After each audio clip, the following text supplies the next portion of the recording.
Hi everyone, and welcome to the very first video of the series that I call New Era Modding Minecraft. Before we start coding, I want to talk about some fundamental knowledge and get a very gentle yet solid walkthrough for identifying some concepts that you will hear through the series. Think of this video as a laying down the foundation so that when we start adding the blocks, items, block entities, or data-driven content, everything will make sense for you. This video is for everyone, even if you don't have any previous experience modding Minecraft. All you need is a little bit of curiosity. Let's begin. Let's start from the beginning. Minecraft Launcher. What is Minecraft Launcher? Minecraft Launcher is an application that does many different things for you. You can generate different profiles for yourself, install different versions of Minecraft game, add different mod loaders to each one of these versions, and then even on top of that, add custom mods with a different list of mods per profile. That is what you see as the gamer and user of the launcher. Behind the scene, the launcher has done many different things that you are not aware of. It authenticates you with the Minecraft servers, making sure that you are a legit player who bought Minecraft. When you hit the play, it runs two different applications side by side on your computer, a server application and a client application. We will talk about this server and client applications a few minutes later. However, I need you to know that there is another application that is downloadable from Minecraft site that is called Server Minecraft. That is the server application alone. It doesn't have the client side. Understanding this split between the server and client concept in Minecraft is critical for mod developers. Don't worry, it's an easy concept. You will learn it in a few seconds. However, if you don't know what a server is, and when you're talking about client-side things, then you may get errors that you are not familiar with. All in all, we are not dealing with launcher at all. All we are doing is coding our own mod and publish it so that when a user wants to play with our mod, he adds it to the launcher.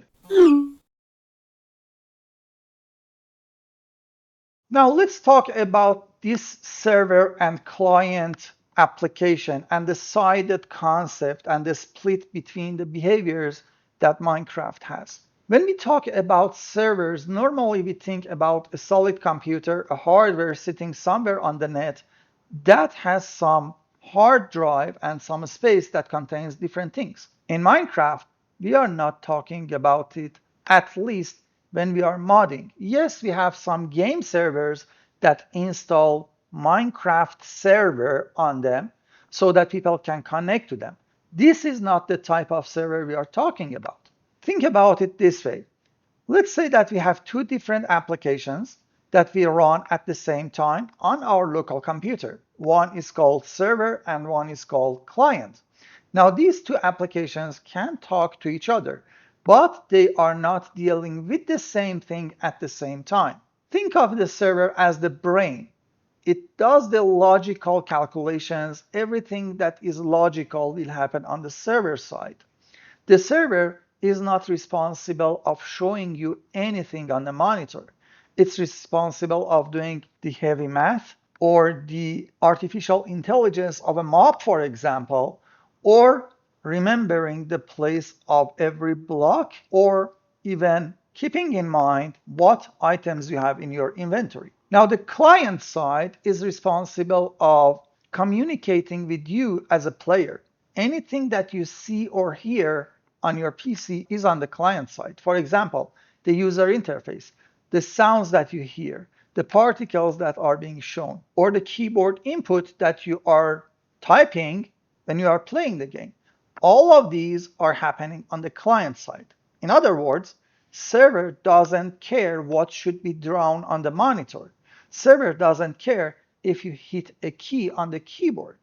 Yes, the client can give information to the server, telling the server that, hey, the player hit this key on the keyboard, do you need to do anything? Or on the other side, the server can tell the client that, hey, now you should draw this user interface for this block. For example, when you open the chest, the server is understanding that you are clicking on a block. It identifies that the block is a chest. Then it tells the client side that, hey, user had clicked on a chest. Please draw the interface for a chest, and these are the items that you should draw on the chest. Mixing up the concept of server and client sides is really critical because that can cause errors. For example, if you want to draw the GUI on the server application, the game will crash because the server doesn't understand what is the GUI. On the other hand, if you do things on the client side, for example, if you are doing the logic for crafting some item on the client side, then you have different type of issues. You will have something that we call ghost items. These are the items that will show in the interface, yet when you click on them, they vanish because they are not sitting on the server side. They are just visual glitches that you see on the monitor. The server is not aware that this thing was created. Now, a few minutes later, we will talk about split source code. Don't worry, it's not a heavy concept, but using the split source code, we can identify and tell the system what part of our code is on the server side and what part of the code is on the client side. This not only helps the system to associate better memory management and garbage collection and many more technical aspects of the programming, but at the same time, it helps us as mod developers to make sure that we are not doing something wrong.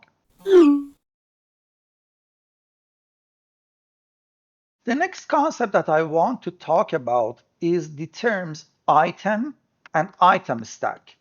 Normally, as a player, you would never ever hear someone say that I have an item stack of diamond in my hand. They say that, hey, I got the diamond as an item, or take a look at this item. In programming, things are different. An item is like a design. It's a part of the code sitting inside our mod that tells the system, hey, this is the type and the properties of this type of an object. It does not provide any real object in the game at runtime. When you are playing the game, and you get an instance of that object in your inventory, that becomes an item stack. In other words, when we are programming, we are saying that, hey, we are defining a new item, and the type of the item is this or that, and we will call it something. For example, we can have a simple item that is called diamond. That's a part of the code that tells the system that, hey,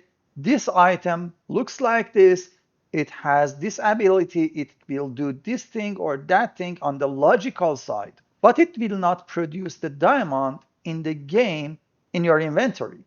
It will register the item inside Minecraft's system so that when you play the game, by some logic, you gain the item. For example, on the diamond case, when you break the diamond or block, the server side, the brain, the logical side, will understand that, hey, a block is broken, so I should drop an item stack.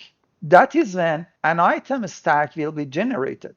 The item stack will hold a type of the item and the number of the item. The type would be the diamond item and, for example, 61 of them. So now you have item stacks in your inventory of the diamond with the count of 6.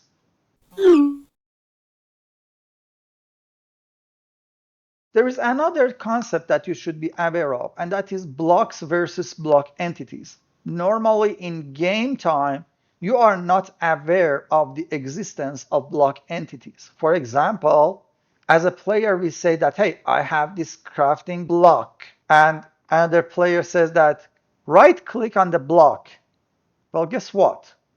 Block in the game, when you put it on the floor, is not a block. It's a block entity. What is the difference? Now, the difference is not as same as the item and item stack. A block can exist in the game. However, it's not a singleton. What is the singleton? It's some object that can exist only once. A block can be produced, I don't know, 100 times, millions of times in a world. For example, the dirt. The dirt is a block. You see it everywhere in the world. However, if I change something in the code for a block, every instance of that block in the game will carry that information on itself. Well, provided we have something later that we will talk about it, and it identifies some property on a block that can change per block.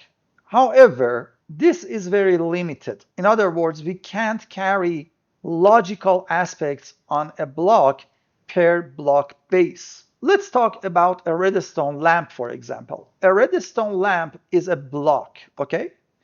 It has some property on it that tells the system, the server side, that hey, this lamp is on or off. We call this block a state of a block in the world. However, if you want something extra, for example, if the lamp should pulse redstone signal every now and then, this can't happen on the block because block is just that, a piece of code that will repeat itself during the gameplay in the world and regenerate itself by some game mechanic. For example, you are putting dirt on the floor, okay? And if I change something logically in the code, every instance of that block in the game will mimic that change, other than the block state. The block state can change per block. Now, what if I want some logical thing to happen? For example, that pulsing redstone, or in the crafting bench example, crafting some item.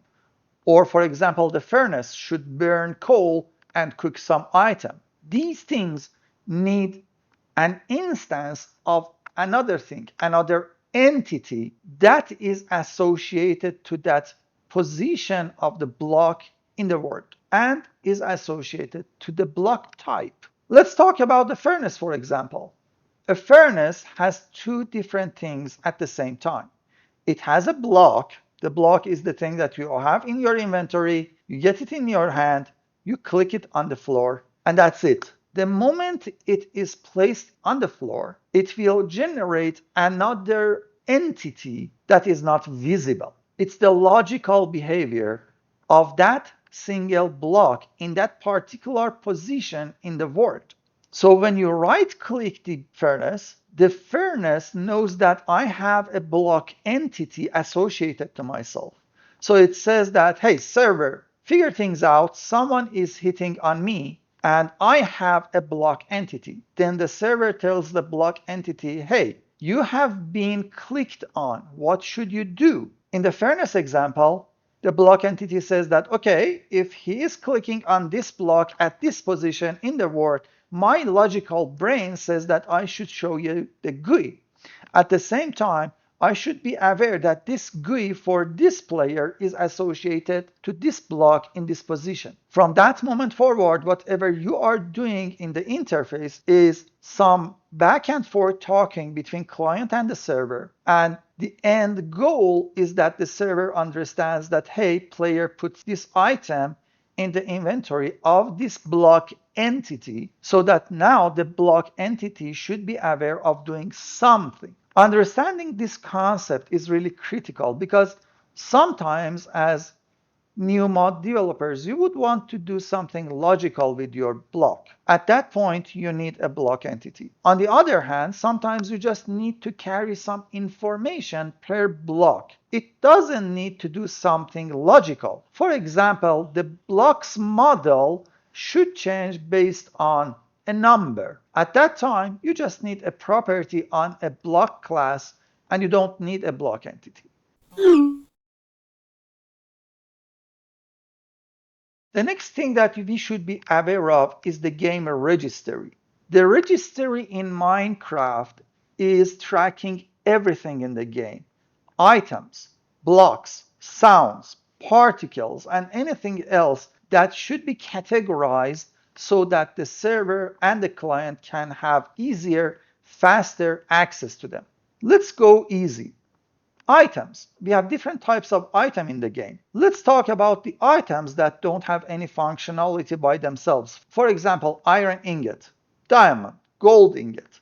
These are simple items. However, if we as mod developers want to do something in the backend, in the code with diamond, for example, we need to tell the system that, hey, go and look into your registry, find the type of this item. Now, how does this registry works? Think of it as a dictionary. We have an entry, a keyword, and some content that is related to this keyword. Now the keyword here can be diamond item. And then we know that this type of item is related to this. If we would do this, then we would have maybe 1,000, maybe 100,000 of different entries into this dictionary. So imagine that a guy is opening an encyclopedia without an index, wants to find a single word as an entry point.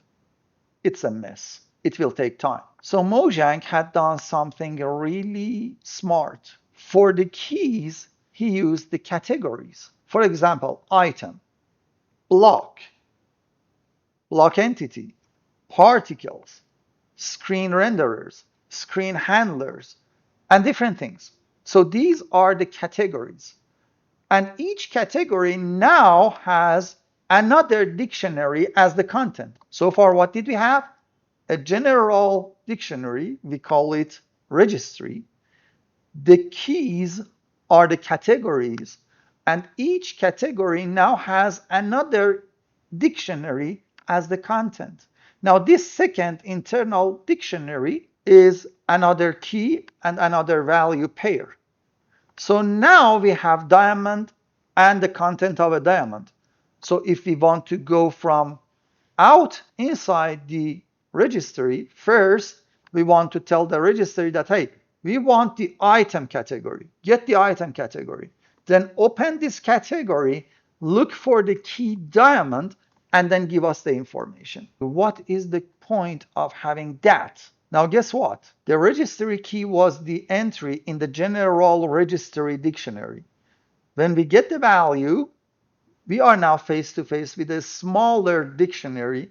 And again, here we have another key value pair. I hope this simple explanation helps you understanding the registry system in Minecraft when we are dealing with the coding. Don't go anywhere else. We have tons of things to cover. Another concept that I want to talk about is events and callbacks. When you as a player are playing the game, you are doing something in the game. Now think about the server, the brain. How should it know that something is happening? For example, let's say that I as a player is breaking a block. Okay, maybe the block class can be aware of being broken, but then if I want to do something to the neighbor blocks, how should they know? For example, think of water being contained and surrounded by stone. If I break one piece of a stone, water should flow out, okay? The stone block is aware, is self-aware of being broken. That's okay. However, now we need to tell the system, the server, the logical brain, that, hey, I was broken. So that if you need to do anything else, do it. This is where we use events. So for example, when you break a block, the block class will send an event out to the system. It doesn't care who is listening to this event. He's just broadcasting some event, okay?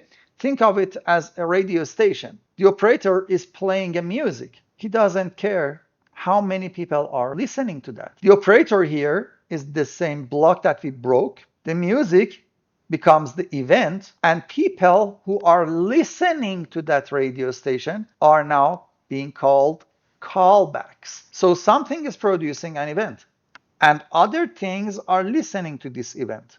These things that are listening to the event are being called callbacks. Using the event callback system is a really powerful structure in Minecraft that we can utilize to do different things. For example, let's say that I have a custom sword that can kill Enderman, an Enderman alone. Okay, so far I can handle the Enderman exception in the sword class. But I want some extra functionality. I want to add extra drop to the Enderman only and only if he was killed with this sword. I can't use loot tables. Don't worry, we will talk about loot tables. Because if I use the loot table, then whenever I'm killing Enderman with any sword, that new item will be dropped.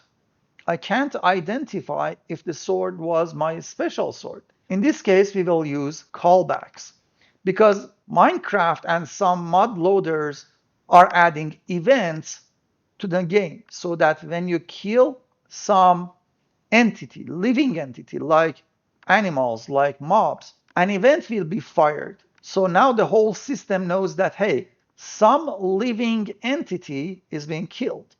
Now, as a mod developer, I can add my own custom listener to the system and say that, hey, I want to listen to this event.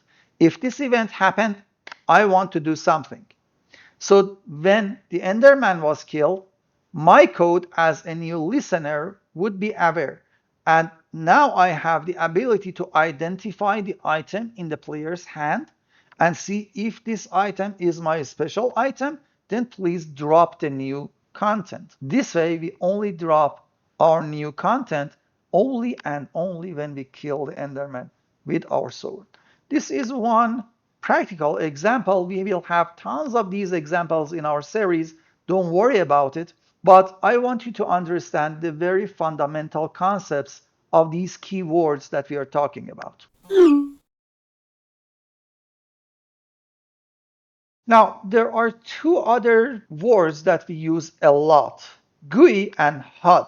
GUI, that we type with GUI, is abbreviation of graphical user interface. It's like when you open a crafting table or a furnace, you see something graphical representing your inventory on the block entity. This is called GUI. On the other hand, HUD, HUD, is abbreviation of heads-up display. This is always being shown on the monitor. It's like your experience, hunger, or health bars. They are always there. Yes, you can hide them, but if you are showing them, they are always there. They are giving you some feedback, some visual feedback about some information. And they are not dedicatedly belong to a particular thing in the game.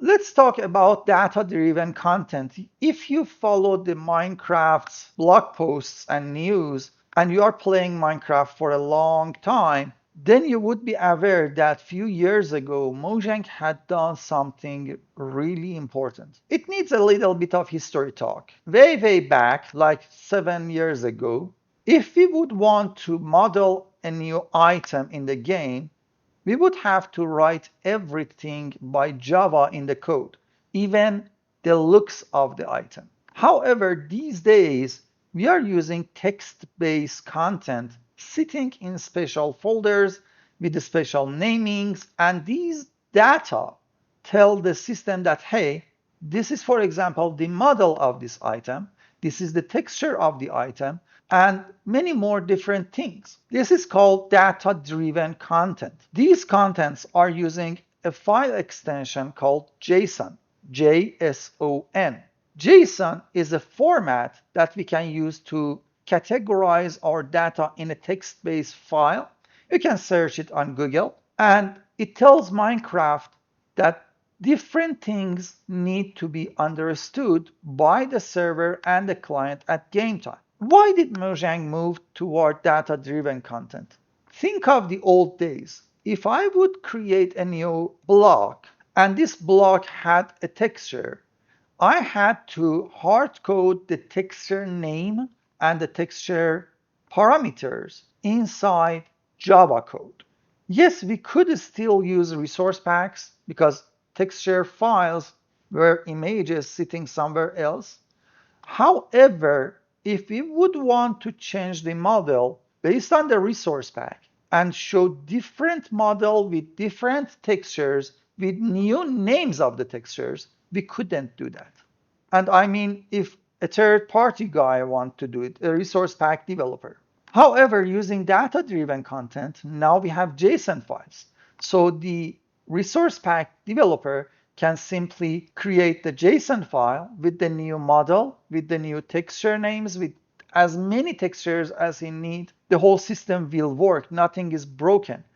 Basically, nothing is hard-coded inside Java code related to the texture or model of this block. Not everything is data-driven these days. However, Mojang is moving more and more toward using JSON and data-driven content as much as possible. There are still some things that need to be done in the code on some special cases, and we will talk about them. However, if you want to work with data-driven content, for example, the different model for a block, a different texture for a block, different number of textures being used, you don't need to know Java. You don't even need to install a mod or code for a new mod. You just open the JSON file for that block, read through it, manipulate it, save it in a folder structure, zip it, and now it becomes a resource pack that you can put on top of the others, and your content will be shown in the game. One of these data-driven contents are recipes. When you're crafting something in your crafting block, or when you are cooking some item in a furnace, on the logical side, on the brain, on the server, you are running a recipe and you are crafting a recipe. A recipe is a data-driven JSON file sitting somewhere. Now, as a mod developer, if we want to have new recipes for our own items, we can do that. We will generate a JSON file, put it somewhere, and the system will work. As a resource pack developer, you can just find that JSON file and change that JSON file and change the recipe. For example, let's say that I want to do something crazy. I want to put a single stick in the crafting table and take out a full stack of diamonds. Using the JSON and that data-driven concept, I can change the recipe of diamond in vanilla. And now I can add this recipe to the system saying that, hey, if there is one stick for a shapeless recipe, then give us 64 diamonds. Now, recipes are being divided into three different general categories: shaped recipes, shapeless recipes, and custom recipes. Shapeless recipes are easy. Let's say that I put an iron ingot in my player's crafting slots. What do I get? Nuggets. This is a shapeless recipe, meaning that no matter which one of the slots in that 2x2 grid I choose, it will work. We don't need to follow a particular pattern. On the other hand, shaped recipes has patterns. For example, stairs. For example, fences, fence gates, doors. You can't change the order and the shape of the items inside the grid and get the same thing out. You need to follow the pattern. This is called shaped recipe. Now, custom recipes is totally different thing. It is not related to the crafting grids. We use custom recipes most of the time in regard with block entities. For example, furnace has a custom recipe. The custom recipe that says, hey, if we put raw material, you are running a cooking recipe. Now, cooking recipe is not a crafting shaped or shapeless recipe, is a new type of recipe. It's a custom recipe. We can generate our own custom recipes. We can generate our own shaped or shapeless recipes. For the shaped or shapeless, we can just use JSON and data-driven. For custom recipes, we need to work in two different sides. One is the JSON data that tells the system, hey, this is the information for this recipe. On the other hand, we need to sit back and write Java code and tell the system what is the logic. Yes, we know that we need this item. Yes, we know that we will use this much of time, But how? Yes, that is the output, but how should we use this item in this time generating that output? This is called custom recipe code inside Java modding environment. So if you want to generate your own custom recipes, most of the time you need to write some code side by side the JSON files. Now I talked about data-driven content and JSON files. If you open any JSON file related to vanilla Minecraft, you come face to face with two different situations.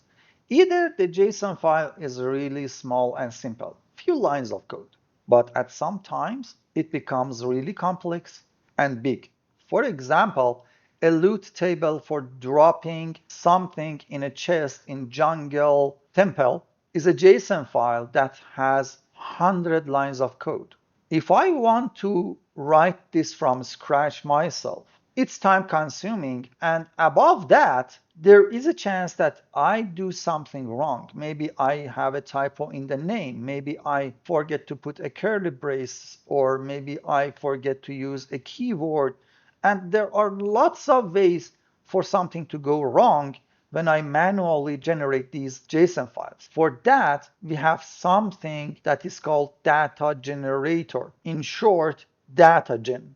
DataGen is responsible of reading some Java code that we write inside our mod and then run a task in the programming environment and generate the JSON files automatically.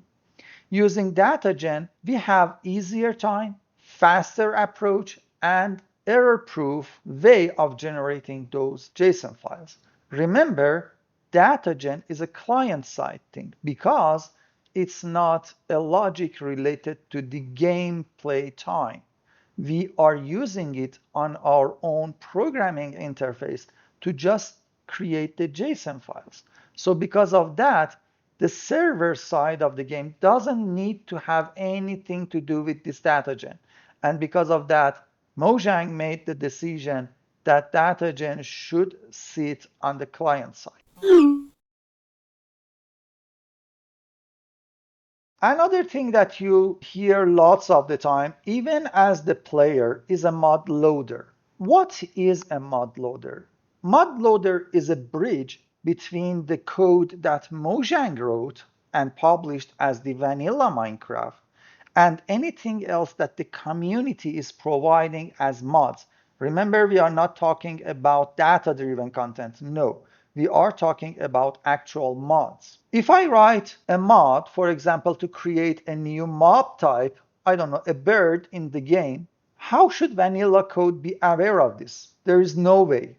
Vanilla is not aware of any extra file sitting inside the structure of the game. This is the job of the mod loader. Mod loader will look into some special folders on the game folder structure on your hard drive, find some classes and files, read them, and inject their content into the vanilla game. So now vanilla game has extra things. For example, it will find a class that is defining an item and wants to register that item into the game.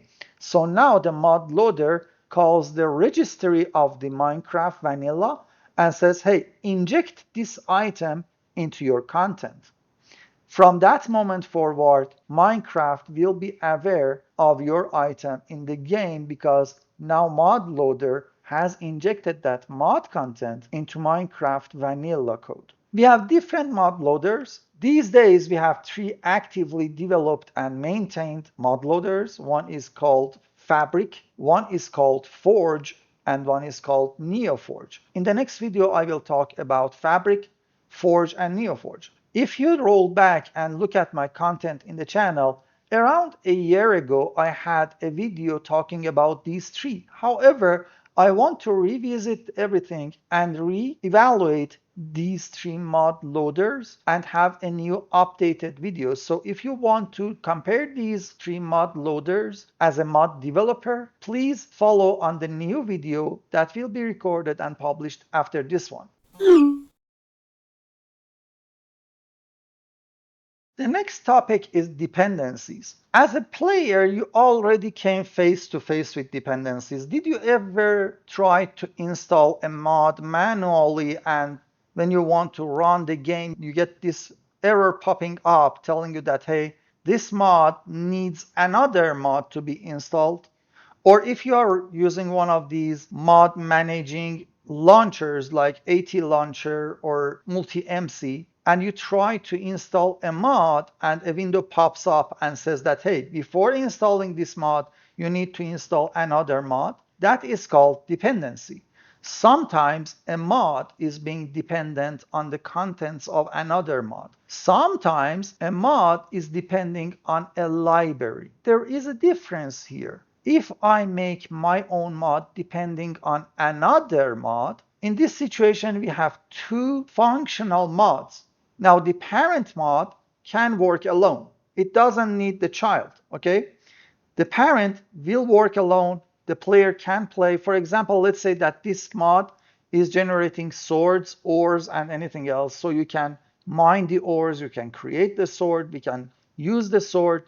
However, the same mod developer or a new mod developer makes a decision that, you know what, I want to use these same ores from this mod and add my own machine into the world that does new thing. In this scenario, we have a mod that is standalone, and we have a mod that is depending to the other mod. On the other hand, as a mod developer, I may make the decision that I want to use some repetitive code that everyone is using. For example, energy. Energy is not a vanilla thing. We all know that. Now, if you ever played with a tech mod, you will see that most of the tech mods are using the same code structure, the same thing over and over. For example, Tech Reborn is using energy. And you will see that some other mods are actually being able to communicate with Tech Reborn, generate the same type of energy, and fill a battery, for example, on Tech Reborn.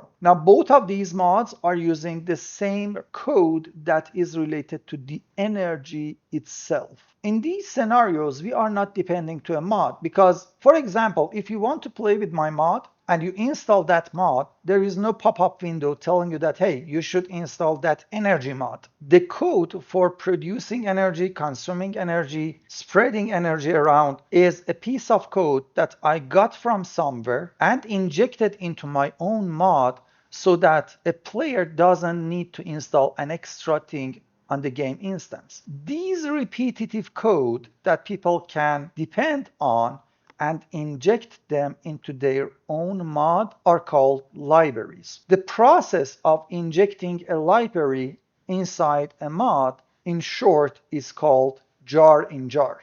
Basically, the library would be a standalone jar file, a compiled Java code, and my mod will be another jar file. At the building time, when I'm building my mod, the system automatically will take the jar file of the library, put it inside my own mod as a jar. So now we have this small jar file that is sitting inside a bigger jar file. So we have jar in jar. If you ever hear the word jar in jar, don't worry. It's just meaning that the mod is being dependent to a library. Now let's go toward a little bit of a more technical aspect of developing a mod. Each mod has a structure in your coding environment. Normally, we will have the client-side code and the server-side code. Some folders that are being structured the way we want to help us find something easier inside our code, like a folder called blocks or items or block entities or I don't know, screens, whatever you want. These structures side by side with another concept that I will talk in a few minutes about it becomes your backbone of modding your game. The coding structure in the environment may look imitating at beginning. Don't worry, it's nothing really hard. In less than 1 hour, you will get familiar with everything, at least the structure of the mod and how they look inside your programming environment. During your life cycle as the mod developer, it becomes your friend because it helps you find things easier and do your job faster. We talked about server and client side, and we talked about the structure of your mod in the programming environment. There is something related to both of them, and that is called split sources. Normally, if you are developing a very small mod, everything can sit together inside some hierarchy of folders and subfolders. But for bigger mods, I don't know, like a tech mod, things are different. We will split this source code into two different major sections. One will be the client, one will be the server. So the code for client will sit on a subset of structure called client, and the other part, the brain, the logical side, will sit on another subset called main or server or whatever you want to name it. Understanding this split source is really helpful. If you open different video tutorials on YouTube from Cop and Joe or any other guy, you would see that they put everything together in one big chunk of hierarchy of folders. That is not a split source. A split source will have two top-level sub-projects. I shouldn't call them sub-projects. They are really called subsets. And one of them is the main, one of them is the client. The code is being splitted between these two. This is a more professional approach. Don't worry, it's not even really intimidating. You just need to learn what part of your mod needs to sit on the client subset and what part of your mod need to be on the main subset. Now, is there any benefit in not having the subsets? Just easier lifetime for a beginner. Is there any benefit in having these split sources? Yes. If I'm tired and I want to do something really fast and I'm really not paying attention to what I'm doing, there is a chance that on the non-split source code, I will call a client-side code on the server side. But when you have this split source code, the client-side source is not understandable by the main side. So if I want to, for example, open a GUI and I do it on the server side, you suddenly see this big red line error and you can't even build your mod. We call that build time error that says that, hey, what are you doing? I don't understand. What is GUI? What is a screen? I don't understand this.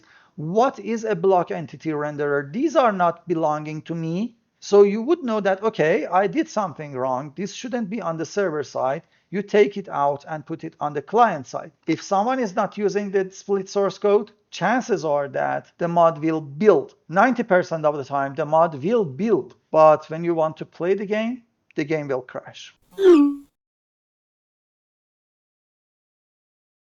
Let's talk about the base knowledge that you need before starting coding for Minecraft. You don't need to know advanced Java. If you ever ask anyone in, for example, Forge or NeoForge or Fabric Discord servers, where should I begin with? I don't know anything about modding or programming. I was a simple kid playing Minecraft and now I want to mod. They tell you learn Java. What they don't tell you most of the time is that you don't need to dive deep into Java.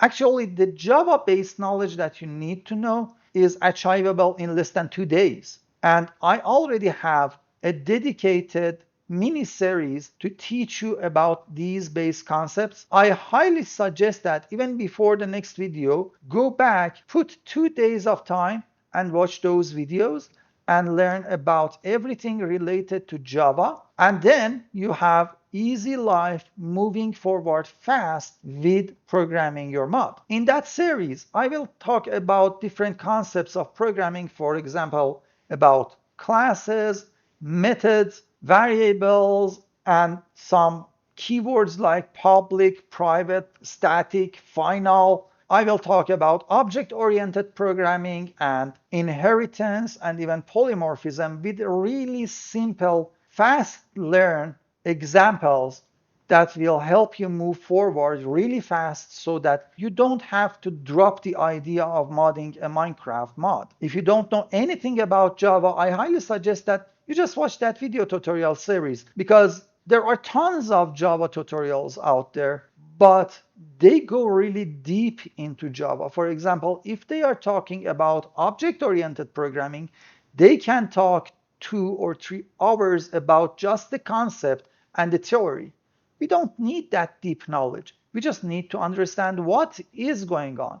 Because of that, I recorded this mini-series long time ago, and it's already available in the channel so that you can learn from that. The next thing that you hear some people say, not everyone, but some people tell you, is that you need to learn Gradle. A few minutes later, I will talk about Gradle and I will tell you what Gradle is. The thing is that you don't need to learn Gradle really. Even if you don't know Gradle, you can just copy paste the code that I'm writing, or I don't know, open the GitHub source code and just copy paste it inside your project. Things will work. However, if you want to do some fancy stuff during the build, yes, you may need to learn Gradle. Again, you don't need to dive deep into Gradle. You just need basic knowledge.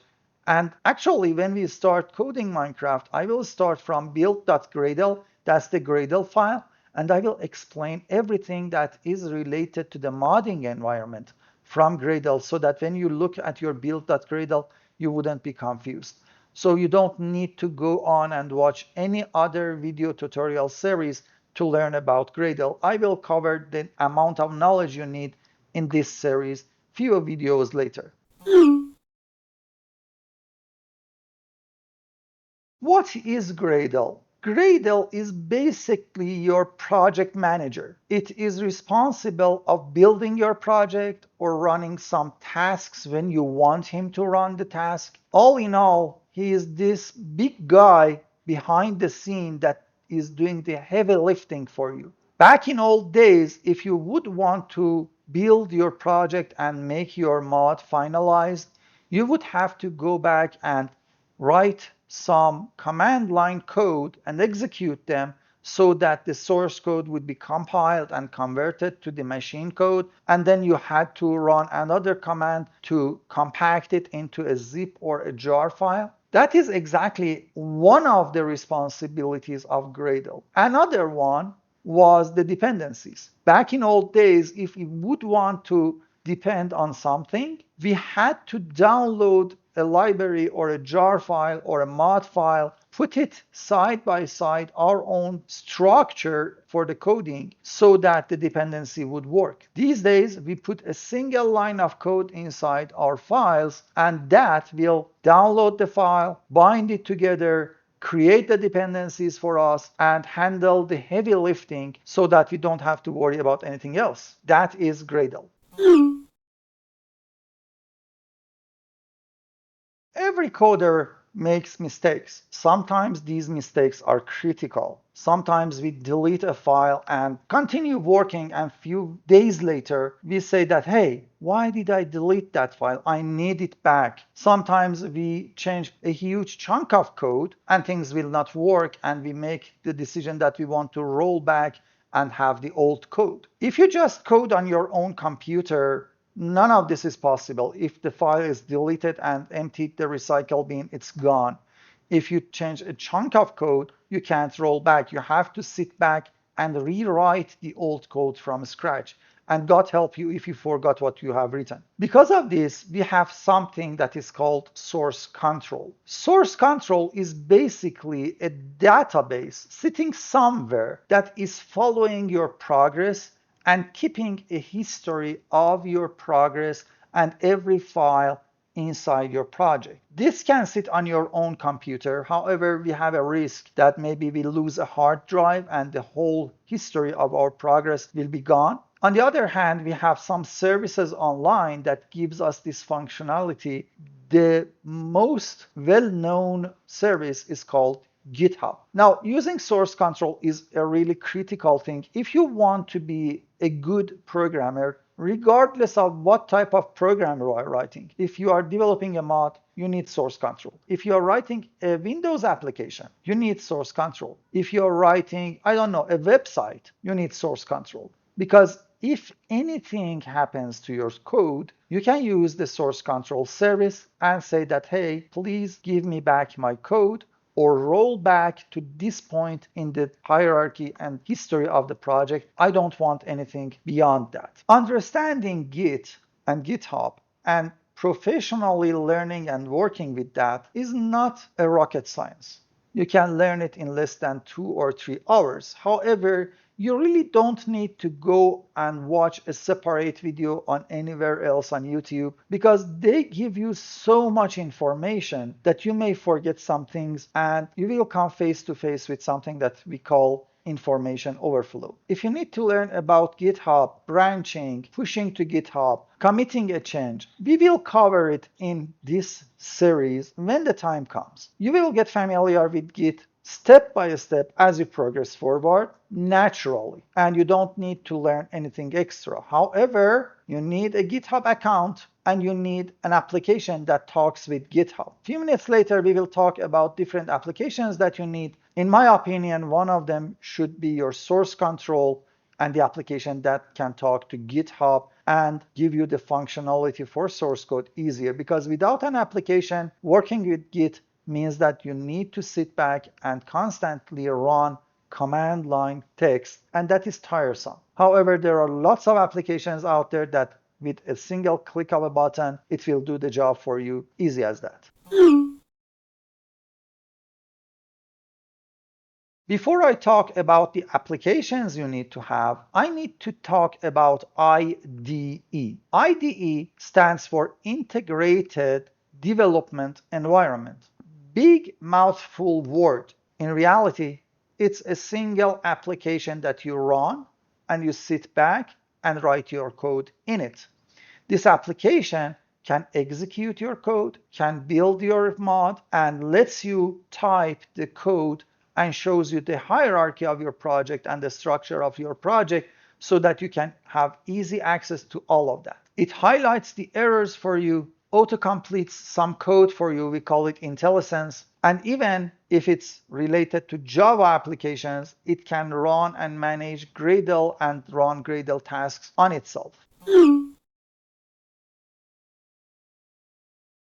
Now, what applications do we need? Obviously, we need Java being installed. Don't worry, in one single video, we will talk about the installation of Java, opening your project inside one IDE, and which one of the IDEs we should use, and everything like that. Just know that first you need Java. Java has two different versions, JDK and JRE. JDK stands for Java Development Kit. JRE stands for Java Runtime Environment. You need JDK because you are developing on Java. Another application is an IDE. There are two choices of IDEs out there. One is being Eclipse, one is being IntelliJ. My personal preference and many other programmers' preference is IntelliJ. The good thing about IntelliJ is that it's user-friendlier than Eclipse, and it even has a community edition that is free. I think Eclipse has a free version, but many Java developers like IntelliJ because of its interface, because of the experience as a programmer you will have when you are working with that IDE. Beyond these, you only need two different applications. One of them should be a Git handling application. My personal choice is GitKraken. GitKraken has a free version, although it has a limitation. With the free version, you can't work with private repositories on GitHub, but the free version can work with public and do everything, and honestly, it's more than enough for us. The only remaining application would be an image editing application. Now, personally, I have Photoshop and I use Photoshop for a very long time. If you don't want to pay for the application, GIMP is an alternative. Even Paint.net can handle things because, let's face it, textures in Minecraft are most of the time 16 by 16, but sometimes using a more professional application like GIMP or Photoshop can help you do things faster compared to when you are using Paint.net. Other than these, normally you wouldn't need any other application. Last thing that I briefly want to mention is the word mappings. Now you may hear Mojang mapping, Mojmap, Yarn, Parchment. I already have talked about mappings and Mojmap and Yarn in previous video in this series. Go back and watch that video because I explain in detail what is a mapping and why we are using Mojang mapping and why everyone from now on should use Mojang mapping. So I'm not gonna talk about it in this video.